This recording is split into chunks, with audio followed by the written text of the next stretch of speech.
and welcome to Red, White, and Bi. I'm Ash. And I'm Hannah. And this is episode 20. 20, it's a big deal. This has been our goal for a long time, and I'm pretty excited that we made it. How about you? I'm excited. I'm not as excited as I could be because I had hoped that the government would stay shut down forever. Instead, I'm drinking, and this time it's Crown Royal. We got fancy. It's no more Old Smoky. And I gotta say, sometimes you get what you pay for.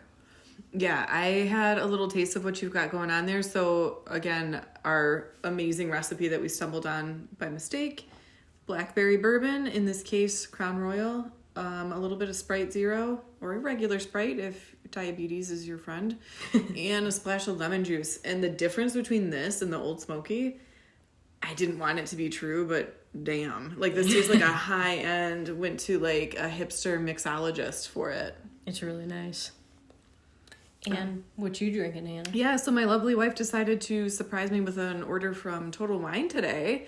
And I have a brand new brand of Pinot Noir that I am really enjoying. I can't pronounce it because it's French. But it's probably, I think it's my favorite red wine, and it's been a while since I've had a bottle of wine, so. I wanted to just do something nice, so we're going to have some filet mignon and some red wine. You guys can't see it, but she's doing Italian chef fingers while she's saying this. And I don't know, does that even work when you're like saying French things? I'm not sure. I'm sure Europeans in general do that. Yeah. Look, we're American, we're doing it too. I'm just basing it on the guy who does a Pee Wee Herman impression in Overboard. Pee Wee Herman! Love a good Overboard reference. Yeah, of course. So, as we said, government is back in session. Look who's back. It's just a shame to me that now there's always this pissing contest that ends up being completely for no reason.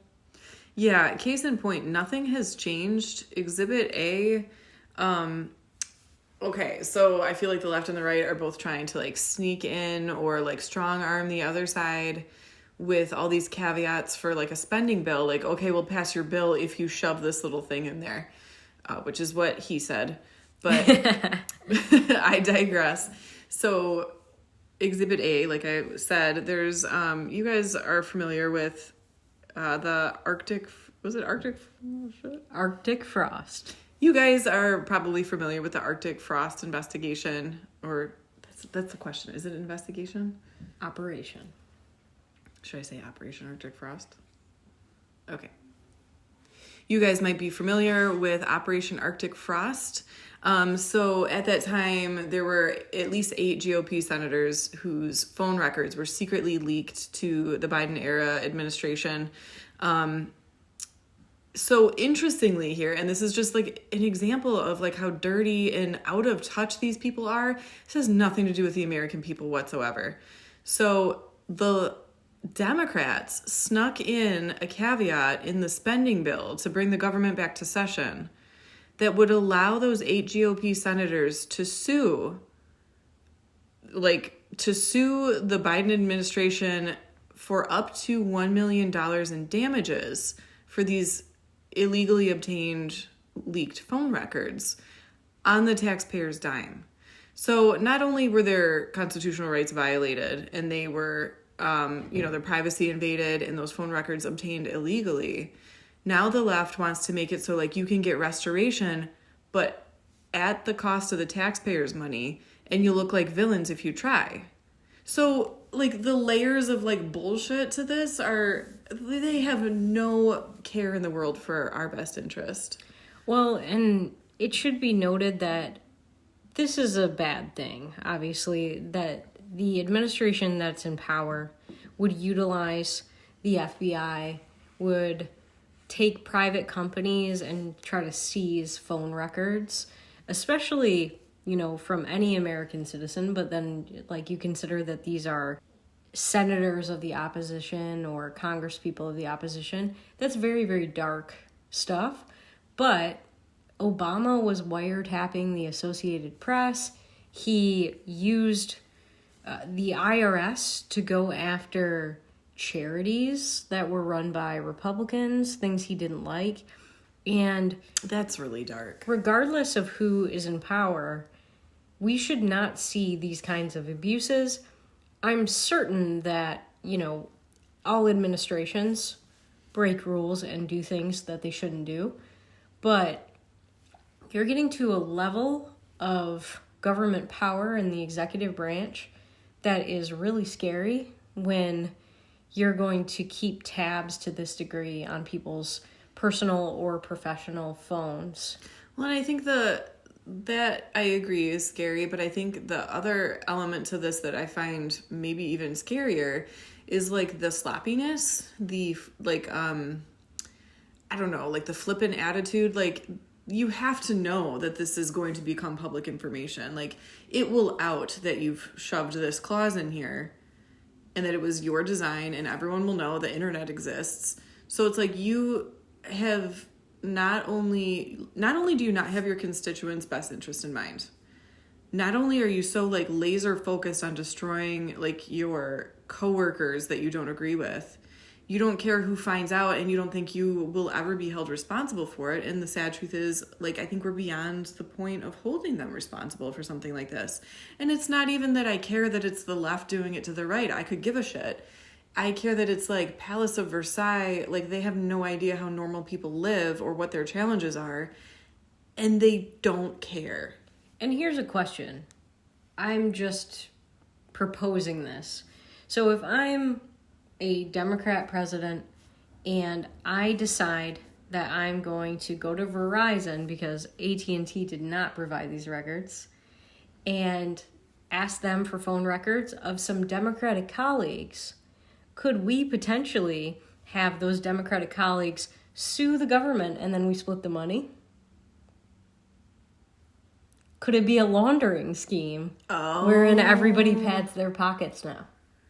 I feel like, oh man, that's dark. I didn't even take it to that level. But like, genuine question, do you think we're at a point where laundering is necessary? Maybe not, but I feel like these people they're so long game. They want to be in Congress for as long as possible. Maybe some people want to be one and done, but I think these people want to do as much damage and get as much out of the taxpayer as humanly possible. So I could see them wanting to launder it. I just did some quick math on my phone while you were talking, Ash. So damages up to $1 million if all 8 senators participated. That would be $125,000 per. I think it's at that level. I think it's more meant to just make them look bad. Be like put that clause in there, have them sue, have them take their money, and then be like, look what these people did. They took your money because they disagreed with like the way Biden ran things. Which it should be noted, by the way, that all 8 Republican senators who are involved in this thing have expressed anger and surprise and are actively like making moves against this. They're gonna try to vote this particular clause down. And I want to know why you can't sue individual members of government who abuse their power. Can we sue individual people in government who have abused their power, invaded privacy, and really like they're kind of fascist when they approach a private company and force them to do something they don't want to do? I don't think that's kind of fascist. I think that's fucking fascist. And here's the thing that, I mean, maybe it doesn't matter what you label things, but I really think everybody's saying that, Biden or Obama for doing these things, like, they call them communists, they call them socialists, but Thomas Sowell, my favorite economist, said that Obama is a fascist and that Biden is a fascist. And think of the way that they behave and the way that they use private companies. It's like, no, he's right. Like, they don't take control of all the means of production. They use whatever they can against Americans. And I know your thoughts on Trump, and so this isn't meant to be news to you. We've talked about this before, but just to be fair and to try to represent both sides, I mean, look at the way Moderna and Johnson, like their interactions with Trump, the Trump administration, like both sides do it. But yeah, it's scary to think that there is so much influence already. Like, and we talked about this, I think, last episode as well. Like, I think we're past a tipping point here. Like, it's already like commonplace for the government to be interacting with big business like this. It's already commonplace for them to just be ignoring the implications of their actions, the way we're seeing with this Operation Arctic Frost lawsuit thing. They don't care if they're caught. There's no accountability. What does it cost them to be quote unquote caught? Well, and this is the reason I always call it the fascist uniparty. When your big question is whether to pass a spending bill that charges the American taxpayer $2 trillion or $3 trillion, when Trump took or threatened to take control of the means of production for 3M when they were making N95 masks. Yeah.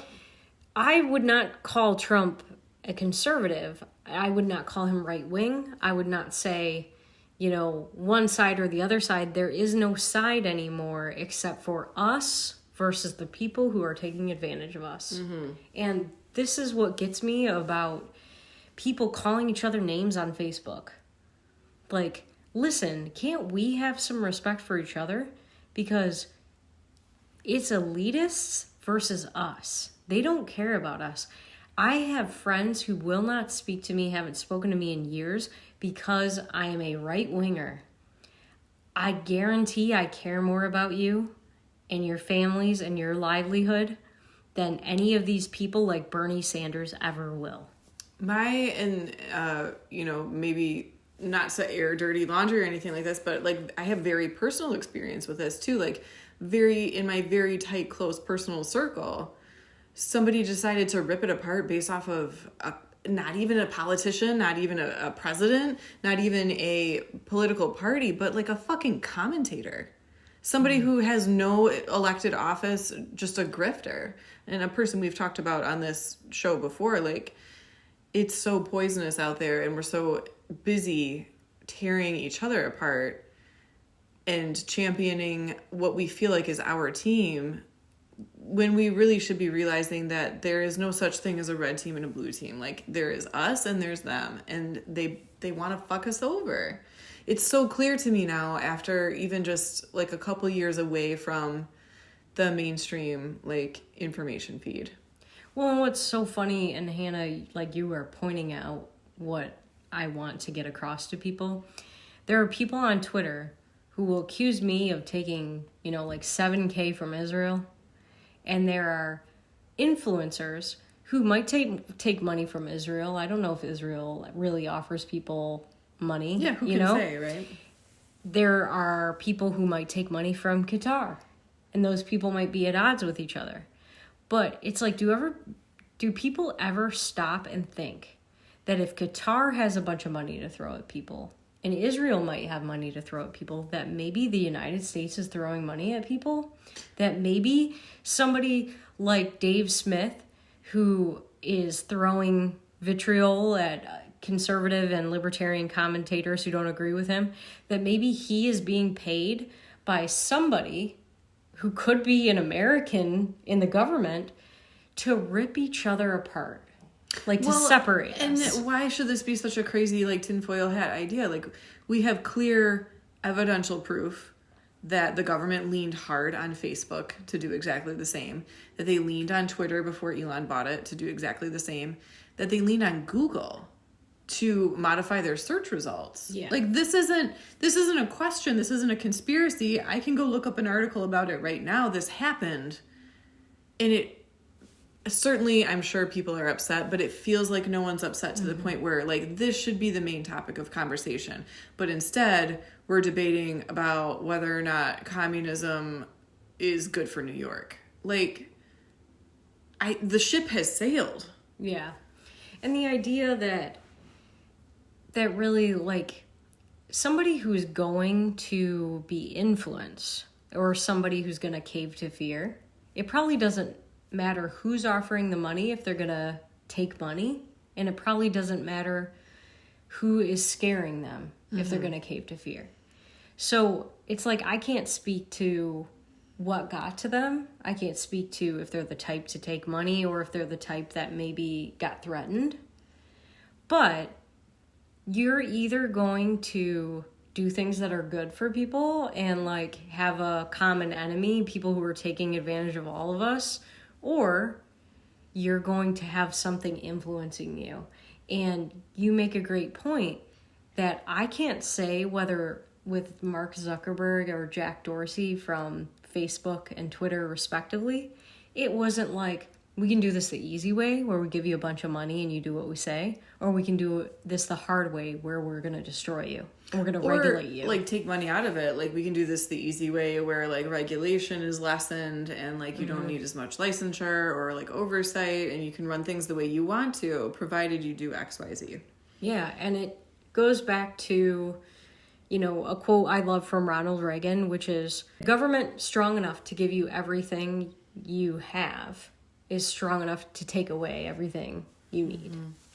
So this is the problem with the size and scope of government. It is in our everyday lives. It's got a finger in everything. And Mamdani has basically, you know, in his victory speech said, I want a government where there's no problem too small for us to be involved. And it's like, I want a government so small that I don't even have to think about the fact that you exist. I want a generation of Americans who don't expect their problems to be solved by the government. Like, how about like that's just not even really a consideration? Like, why would I go to the government to teach my kids? That doesn't make any sense. Why would I go to the government because, you know, my mom's in the hospital and I can't pay my bills and whatever. Like, I want that to be such a bizarre answer to your problems because that's just not the way things are run. I wish I could live long enough to see that be the case one day, but I don't think I will. I saw an article in Newsweek that suggested that in a generation, we may be a post-literacy society. That what the fuck?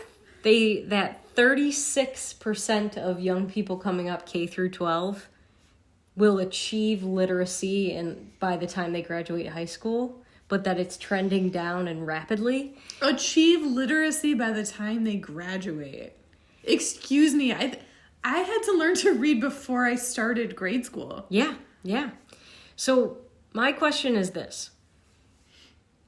Why aren't we listening to the voices that say, okay, well, when we look at the Constitution, protecting people's rights is the scope of government, and education is not in there.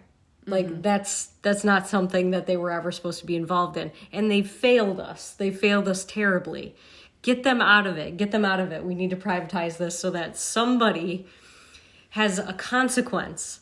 The market will give someone a consequence if they fail to teach your child. And this is the problem, right? Like, it's funny you say fail to teach your child. Like, a parent-child relationship is sort of the analogous metaphor here. If somebody is not held accountable, they will not change. If I gently scold my dog but don't give her any real punishment for her out-of-line behavior, she's just going to keep doing the same thing. So who is the adult in the situation of America right now? Because it's not the people. We're not holding anybody accountable. The government is just like an out-of-control toddler grabbing everything at once and not listening to anybody. And I would say that I am sorry for quoting Thomas Sowell so often, but I will never be sorry for that. I think he's the most brilliant person who's still alive right now. But he would say that when you give a failing school district more money, and they always do, because they're like, we must not have given them enough funding, we got to get their numbers up. What you do is you incentivize bad scores.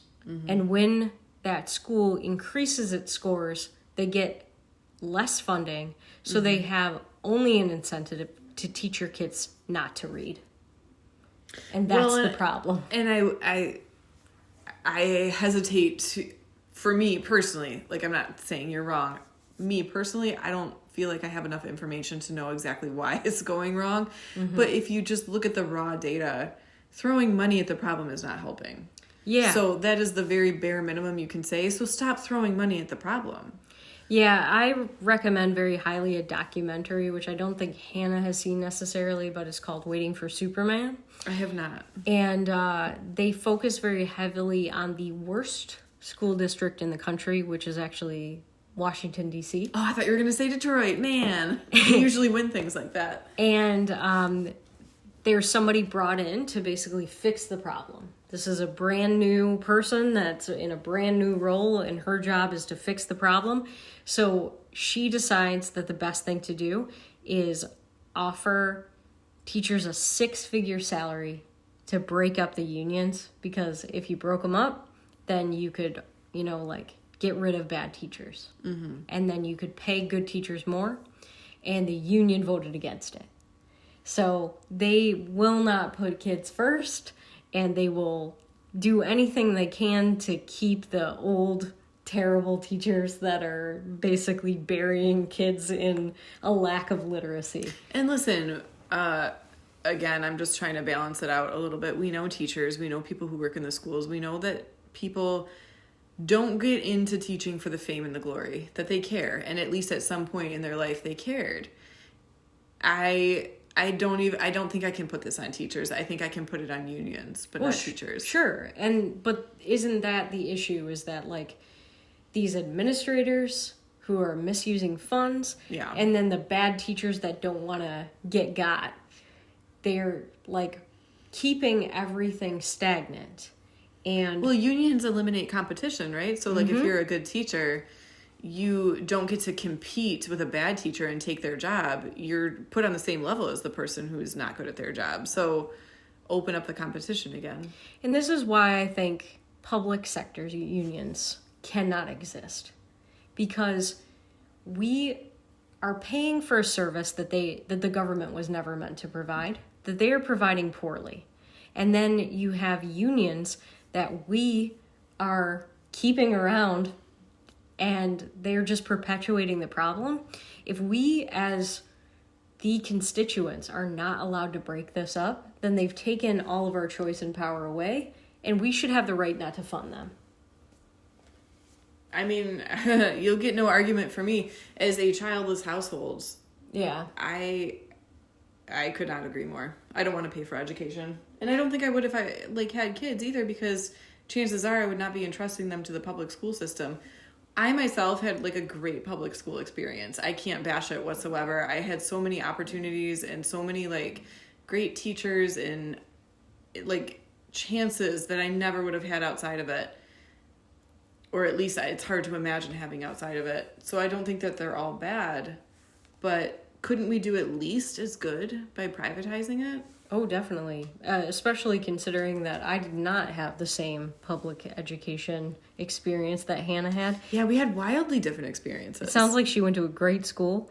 I can tell you for a fact that I could not read or do math if it weren't for my mom and my brother. Yeah, you had some pretty open corruption and just straight up even just physical building problems, leaks and asbestos and overcrowding, and not to mention really different experiences. Buckets collecting rain in the hallway while the administrators were driving sports cars and luxury vehicles. And isn't that an interesting idea, right? Here we are, we went to school less than an hour apart at the same time, both on the government dime, and we had the same people overseeing our education, and I had what I had and you had what you had. And I will say that it could be possible that Hannah's administrators were as corrupt, but that there were more people and higher taxes where you were living. I agree. I think I'm trying to just really quickly here, because it hadn't occurred to me in that way before, think what the difference could be. And I think it's fair to say in general, I think the median income for my area was a little bit higher than the median income for your school districts. But if it's the government paying for it, why does that matter? It shouldn't fucking matter. Yeah, it was the same state. It's not supposed to matter. Yeah, it's the same state. And what good is communism if not everybody gets the same shit? And this is why I don't think it's an exaggeration to say that school choice, like where we are in this country, should be the civil rights issue of our time. The fact that certain kids, because of where they live, are falling behind is not fair. That's wildly unfair. And I don't think that's ever, I know we're on such a tangent, guys. Like, sorry for the complete bullshit, like, rabbit hole we're down. But I don't think that's ever really struck me before. Well, and to me, what's so funny about, like, the whole right versus left, up versus down thing is that I can't speak for you at all, Hannah, but I bet that when you were on the left, you were taught that people on the right did not care about people of, like, lower income. Absolutely, that it was, like, me first and... to hell with whoever isn't me and my family.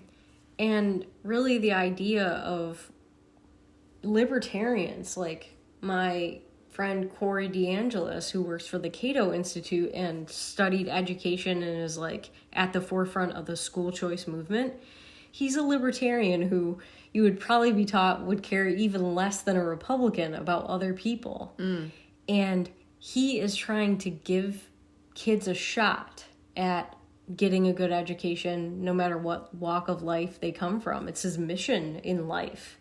And it basically boils down to this, like, your circumstance, especially if the government is involved, should not limit you in terms of education. And right now, with the way schools are run, it severely, severely inhibits.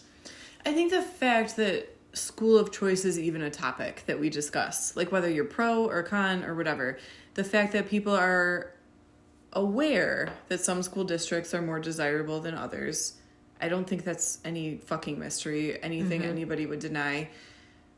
We talked a second ago, like jokingly about Detroit. Like if I had a choice to send my kid to Detroit public schools versus like somewhere more affluent, like Grosse Pointe public schools, it's not even a question. Yeah. So if you have the same people overseeing the entire state's system, why should it matter? So you have people talking about school of choice. It's evidence to me that it's not, like, what we have now is not working. Right.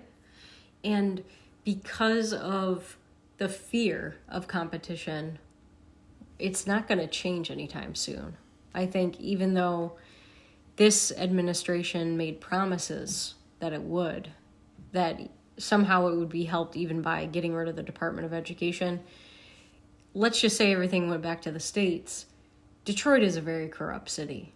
It doesn't matter if it goes back to the states. In the end, if you have a set of funding for one school and a set of funding for another, they could be equal. And if there's corruption in one school district and not the other, or even varying amounts of corruption, some kids are going to get screwed. Yeah.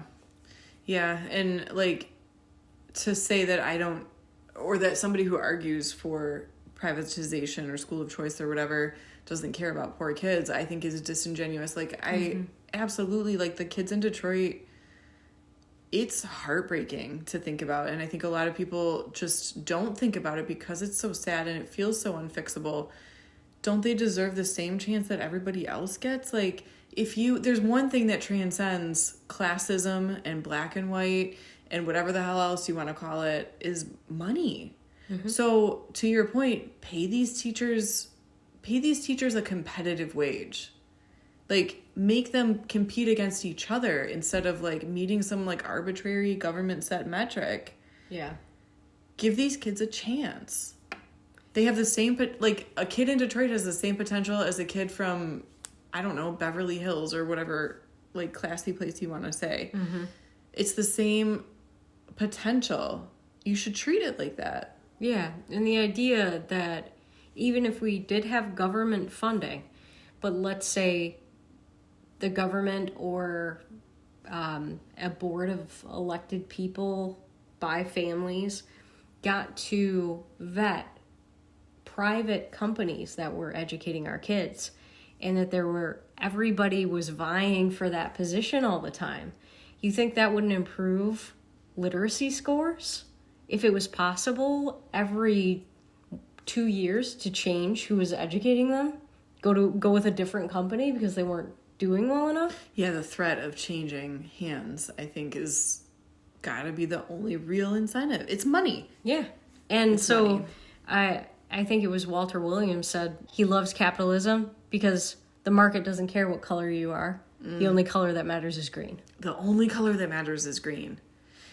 You might not like it, and you might not feel like you're going to win that game, but you can win that game. That game levels the playing field. Exactly. Like, really, if you make the best cake in town, Americans love money and they love food. It doesn't matter who made that cake. It's like that person could be anybody, and you will go buy that cake. And we all win because we all get cake. Yeah. All right, guys, we have gone so far off the plan here. Well, that's all right, though, because it was like a real-ass conversation. It was. We have to talk about this. We have to talk about the rumor mill. Okay, today. So back up a tiny bit. Our original topic here was the government is back in session and all the sneaky little bullshit compromises that have made that happen. Something that we're seeing, like, the everyday person champion, and I'm happy about, is, okay, what about the fucking Epstein files? Keep coming back to that subject, like the naggy girlfriend who won't let it go. Like, Epstein files. So there's something brewing in the rumor mill. These are not real sources. I'm going to say that right now, okay? So this page I follow called Petty Mayonnaise, that's just basically a gossip column, posted an article and a picture about... I cannot wait for you to describe this picture. Okay, so it's a leaked supposed email from Jeffrey Epstein to Mark Epstein. And in it, Mark asks Jeffrey if Putin has pictures of Donnie blowing Bubba. So he's talking about, presumably, Donald Trump possibly doing something sexual to Bill Clinton, who is Bubba. Lovingly Bubba. So they... Tenderly. So they use this picture wherein Trump is very close to Bill Clinton and his hand is up and it looks kind of like... Or rather, his hand is down in a suggestive placement on Sweet Bubba. Yeah, it's not really on him, but it's over his groin. So I saw this and then I saw a meme like almost immediately. Like, who knew there were two presidents in this picture? And it's Bill Clinton sitting at the Resolute desk. And the implication is that it's not Monica Lewinsky down there, but Trump. And how do you not talk about this rumor? I was reading a Reddit thread on it. They actually had the leaked email. And somebody said, like, I gotta say, even as weird as things have gotten in politics, this is one thing I just couldn't have predicted. It was not on my 2025 bingo card, I'll tell you that. Especially because Putin is also mentioned in this story, and how old is the joke that Putin goes down, or whatever, Donald Trump goes down on Putin? Like, we've seen it graffitied on walls and we're sick of it. That's not even what's being suggested. What's being suggested, I could see being in the Clintons' best interest and Trump's dynasty's best interest to hush. Like, let the Putin thing go. But keep quiet this tender moment in the 90s between two powerful men. And I'm just going to ask this as a ponderance, Hannah. Sure. Can you think of another reason that if Trump wasn't in the Epstein files, he'd want to keep them closed? I can. I know that's not the answer you're looking for. No, I'm not. I feel like as... it's hard to imagine myself as having as much influence and money as somebody like Donald Trump. I don't know what that kind of lifestyle is even like, but I could imagine seeing the weight of the consequences of, maybe there's like a dozen to even 50 like pillars of Western civilization that could be implicated in letting go some of these files. I'm not defending it. Please hear me. I think that these people deserve their comeuppance, but I could imagine somebody like Donald Trump, to the best of my ability, wanting to silence something he felt might have devastating consequences for the country. I don't think he's altruistic enough for that to be his motivation. I'll say that. All this stuff is alleged. But I don't think he would really stick his neck out to save anyone but himself or somebody who's paying him great sums of money. In either case, right? Yeah, in either case, I think from what I know of Bill Clinton and from what I know of Donald Trump, allegedly, it would be extremely in their best interest to cover this up. Yeah, I would say at best, Donald Trump knew who Jeffrey Epstein was. He said something at one point, he's quoted as saying, he likes him young. Mm-hmm. And if you're somebody who has more than $1 billion and you're willing to say that publicly, but you're not willing to do anything about it, you're either afraid of people or you don't care. And what do we know about his personality? Yeah. I don't think he's afraid of people. No, yeah. I mean, I'm not sure like everybody who went to that island, but I don't think Trump's a good person because I can't imagine knowing that. Even if it got me killed, I think I'd have to blow it up. Yeah, I mean, that's admirable for sure. Like, how do you not help when minors are involved? The fact that you only saw it on like a commentary site and Reddit, I think it could go either way, right? Like it's either like, oh, there's no founded sources, or they buried it everywhere else. Like I don't know which way to take that. I would say for Donald Trump, best case scenario, if he's involved and there's something sexual that has to do with Epstein and it's that he blew Bill Clinton instead of kids, that would be the best thing for him. Honestly, yeah, like that's a best case scenario. And I don't even think, well, I should say, speaking for me personally, like what's the big deal? Like it's weird and I didn't expect it, but if it's true, who cares? Yeah. And to your point, yeah, that's maybe the most legal and least damning outcome I could imagine. And it gives me hope that if he and Melania are just bearding, that, you know, maybe she bats for our team because she's something special. She's a fancy lady. She really is. She's like a fashion icon. I love her. You got a big crush. Yeah, I can't pretend otherwise. Anyway, let's move on to our third story here. Okay, so you'll be familiar with this, listener, because we have talked about this. The operation in the Caribbean to shoot down alleged Venezuelan drug boats has a name now. Officially, Pete Hegseth named it on Thursday, the 13th. It is Operation Southern Spear. Sounds like a boner. Oh, wow. I never considered that. Operation Pete Hegseth's Southern Spear. So, it's taking on the flavor of a more permanent installation of American military in the Caribbean and like sort of over the South American continent. This is concerning. So when we first talked about this, I want to say it was the third or fourth boat that had been blown up by the U.S.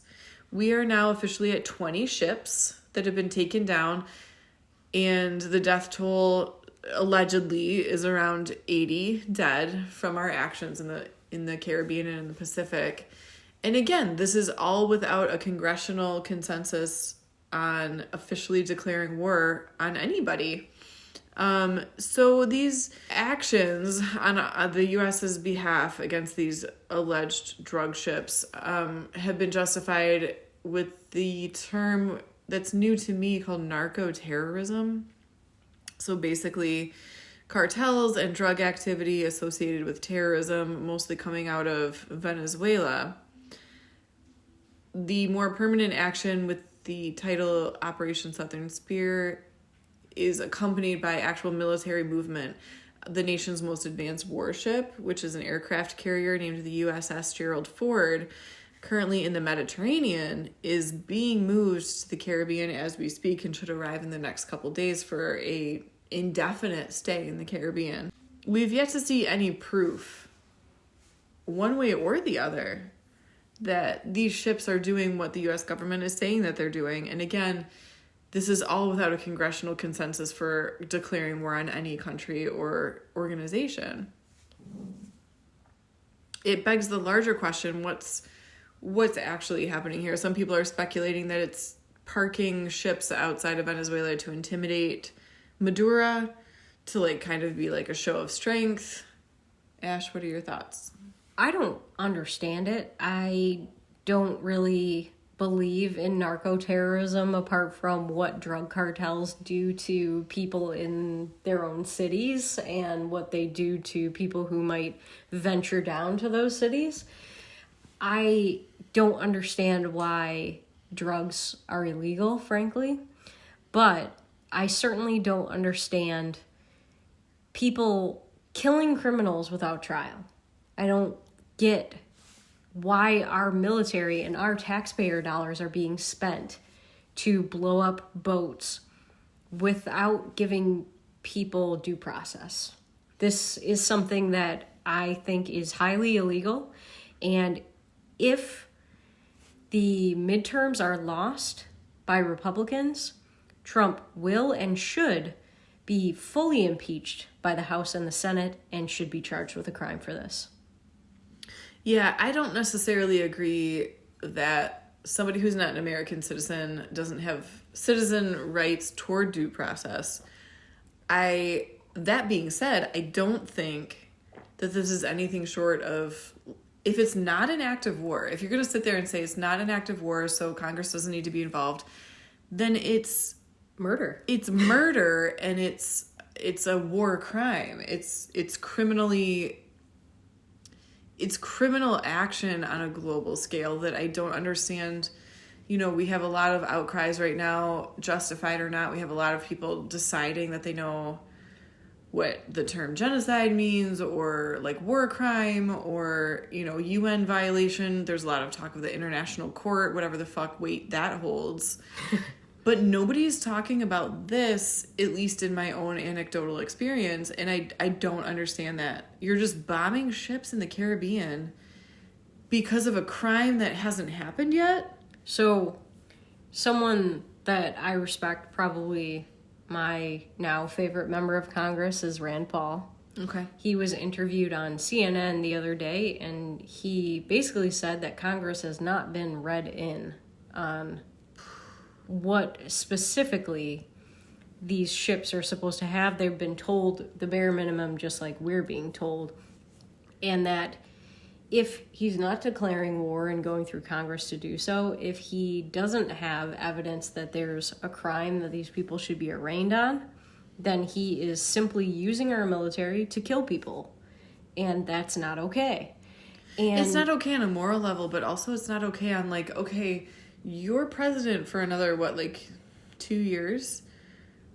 Your actions have long-standing consequences, and if you haven't done this right, we all pay the price. So my thought is, between now and January 20th, 2029,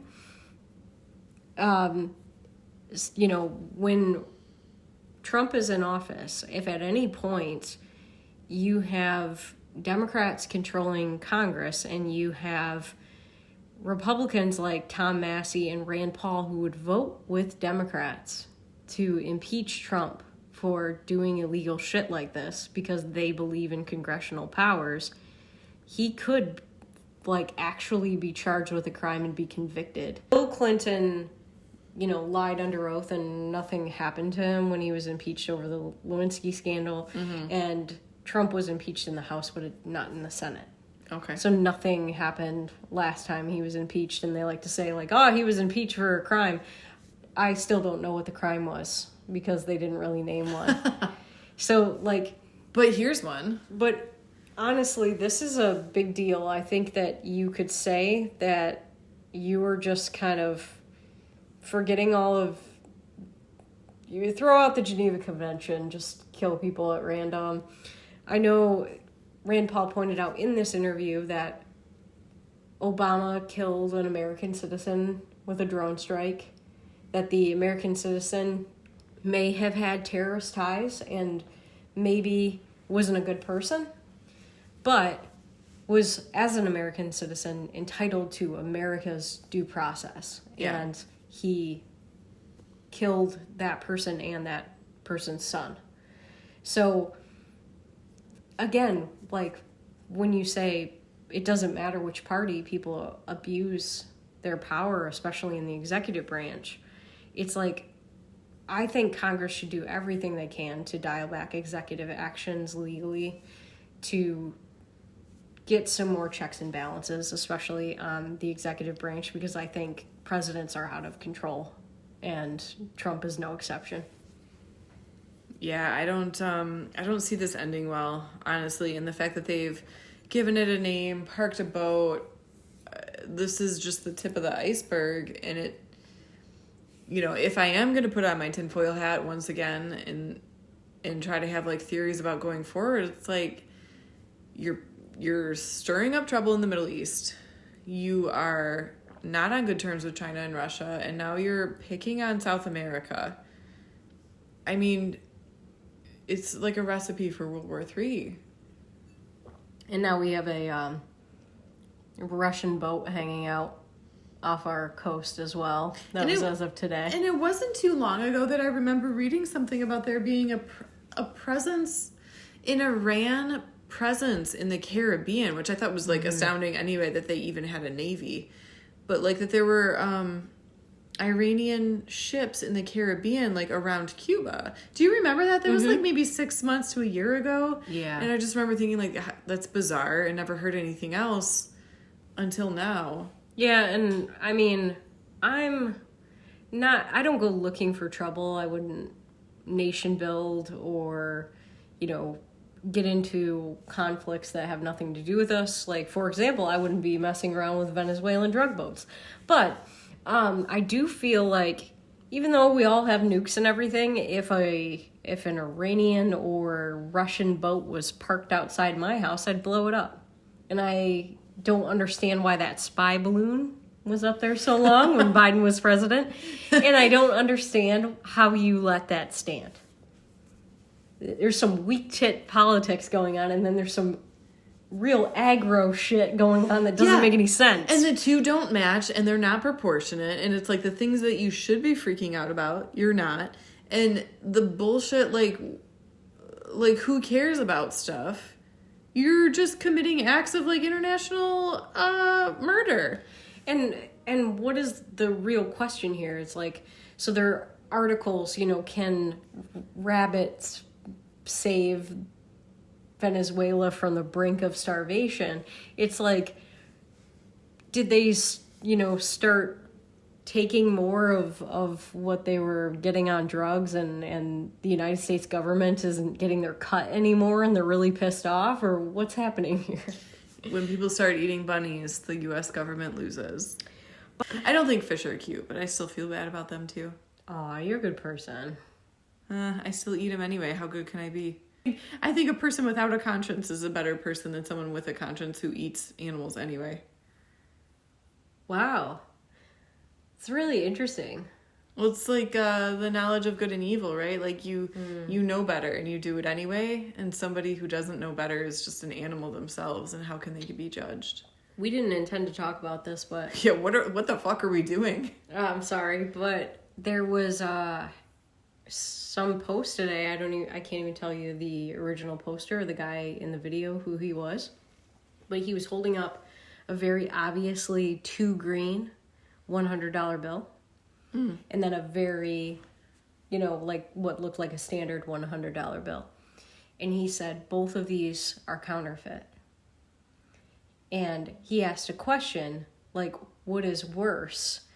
The obvious fake that you can tell is fake and no good, or the one that appears real? Which is, like, morally worse to have produced? Yes. And he was comparing Tucker Carlson and Candace Owens. And she was the really, really green bill.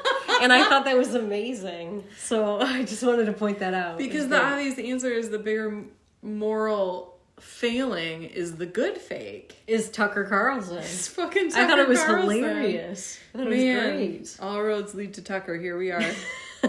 Speaking of all of the Candace Owens, Tucker Carlson, everything in their orbit getting sucked in. I like bullshit. I like the words bullshit and orbit and sucked, because it's just like, I think the grifter atmosphere right now is just sort of like circling the toilet drain.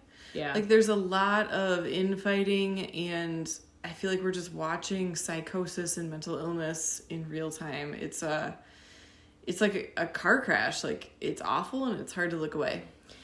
And an observation, like the smaller your circle is, like the older you get, you might have fewer friends. Like, if you're discerning and if you're growing as a person. And it's like they've made this tent so big that some of the people that, all these commentators thought were their friends really aren't. He's not really your friend, and he never was. But somebody you thought was your friend, like, all of a sudden throwing you under the bus, like we saw last week with Megyn Kelly and Ben Shapiro, that could probably sting a bit. So Megyn Kelly has been really coming to the defense of Tucker Carlson. She's been, fighting all of his, I don't even want to call them enemies, but people who are a little bit, like, annoyed that Critics, yeah. People critical of the fact that he platformed an open anti-Semite, white supremacist. Misogynist, and even if Tucker is your friend, you should be able to be critical of that and point out that, hey man, like, maybe that wasn't cool, maybe you shouldn't do that. It doesn't necessarily mean you're his enemy, but critic is a good word. Like, shouldn't we be calling out bad behavior? If this is about being good conservatives, shouldn't we be holding each other to a high standard?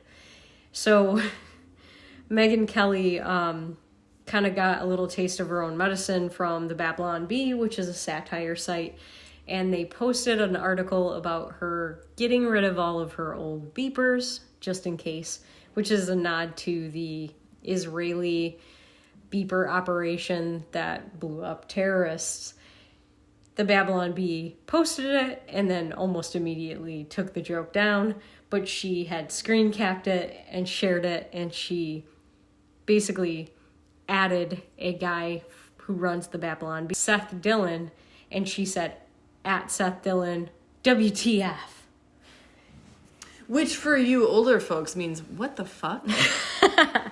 Well, what is great about it is it wasn't so long ago that this podcaster named Hassan, who had shocked his dog and, made national news for kind of like maybe being an animal abuser, they used the same joke with him, that he was like getting rid of a beeper, and she thought it was hilarious. And when he implied that they were wanting to have him killed, she said, oh, they're like the soccer players that pretend they're injured and like make a huge deal. But now when it's her, it's not okay that it's a joke. So like most bullies, you can dish it out, but you can't take it. And I will say too, if she had like, hear me out for a second, if she had an initial reaction of that to, comparing that guy to the FIFA player, the soccer player, whatever, and then when it gets turned on her, she's like outraged, does that kind of speak to perhaps she did not imagine herself being in this place, being on the same level as that guy? Yeah. Like maybe a bit of a internal struggle, or maybe being between a rock and a hard place and taking a position she doesn't know how to defend. It smacks to me of, and I won't say this is all alleged, right? This is my opinion. I have zero proof of anything, and I really don't like Megyn Kelly, and I never have. So I don't really care that she's like kind of like having this weird spiral. But it sort of, to me, implies that like, is there money changing hands? Is there like a blackmail kind of situation? Like, why take a position that you're not comfortable defending? Well, and here's the thing. I loved Megyn Kelly, especially when she went after Trump. Like, people thought she was ruining her career or she was on the left because she asked him a real question about hating women and all this stuff, and I thought it was great. And I was so, like, proud of her for going out on her own. And then all of a sudden, over this Tucker stuff, I didn't really recognize her. And I wasn't sure what was happening. But two people made suggestions to me that I thought were interesting.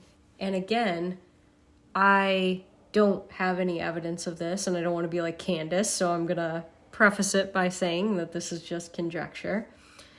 But somebody pointed out to me on Twitter today that she said in the back and forth between her and Ben Shapiro that Tucker can be an 800-pound gorilla when he's provoked. And some people think that she is intelligent enough that she said that to imply that he's being that way to her. Do you personally believe that, Ash? Like, do you feel like he has the kind of, like, metaphorical weight to throw around? I don't know. I honestly don't know. I know that he was fired from Fox. I don't know how many people actually pay for a subscription. I don't know how big he is. But I also had a friend of mine who claims to know that, you know, he's got something on Megyn Kelly. I don't know how true that is either. All that to say, it's possible that she's one of those people who there might be a threat at hand or, you know, something monetary, and it's not just that she feels so passionate all of a sudden about all of this stuff. I don't know. And not to say, like, my conjecture is not, like, an excuse. Like I said, I never really liked her. Like, I've never really just been that crazy about her. I like some of the choices she's made. And to your point, like, I agree that it took some guts for her to come back at Trump the way she did, especially with the way he was behaving. I wonder if bowing to alleged blackmail or alleged bullying right now, is that the same person? Like, the same person who wouldn't back down to Trump? Is she also, like, I would imagine, tough enough and brave enough to be standing up to whatever kind of, like, alleged threat or, like, money is on the table? It's hard for me to reconcile this idea of her having that kind of guts back in the day with what we're seeing right now, because it does seem like there's some kind of, like, slimy underbelly that it's not making sense without the full story. Yeah, and it's interesting to think about these independent people who used to be journalists or talking heads, whatever you want to call them. Like, Tucker was editorial, and he said some stuff about, you know, whether or not Biden was actually elected that likely got him ousted from Fox. He couldn't back up the stuff he was saying, and they didn't want to deal with lawsuits and really, like, it sullies your organization, so they kick him out. And he's independent, and he can say what he wants, and that can be a good thing. But maybe when you have a network reining you in, that can be a good thing for some people. Megyn Kelly, if she was ousted because she asked Trump a real question and they were in the Trump tank, that's not a good thing. But maybe there was, you know, some things where it helped to have a network backing, and then when you're out there on your own, things can go haywire. So as we think about mainstream media, BBC having to admit that, you know, they edited a Trump speech, for example, there are things about mainstream control that can be really damaging for readership, for us as consumers. But at the same time, when there's nobody reining you in, these independents might have their own set of problems, which I think for us as consumers, we really want a way to get good information without everything being so muddled. And it seems like no matter where you're getting your information from, you really have to stay on your toes. Yeah, because it's not even necessarily that you're missing the corporation reining you in a little bit. It's like you also are missing the corporation, like, being a bit of a protection, a bit of a buffer for you.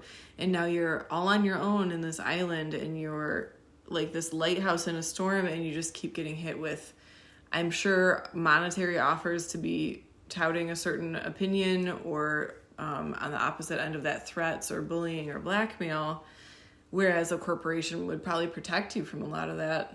Yeah, and I know that Hannah has a favorite podcast. We won't even say what it is, but that they have been both independent and they've been on networks, and they've talked about the problems of both of those situations.